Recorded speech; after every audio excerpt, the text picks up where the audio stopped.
A new study finds that up to 32% of dementia cases in older adults could be linked to hearing loss.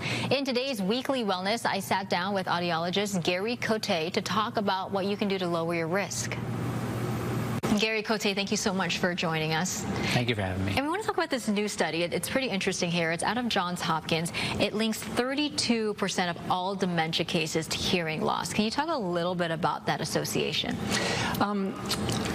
We've known for a long time that untreated hearing loss leads to isolation, depression, withdrawal from typical activities, withdrawal from interaction with friends and family, and we frequently see that over time leading to accelerated dementia and cognitive decline.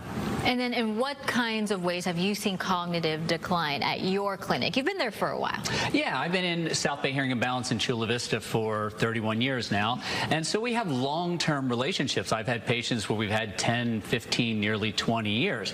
And I see the patients who have treated their hearing loss with hearing aids and wear them consistently, able to maintain a more active lifestyle versus patients that maybe we just test regularly and haven't treated their hearing loss or have hearing aids and don't use them, and we see their lives shrinking and withdrawing from family and friends and activities that are really crucial for cognitive function. And do you have any tips for people who are unsure if they're actually dealing with hearing loss?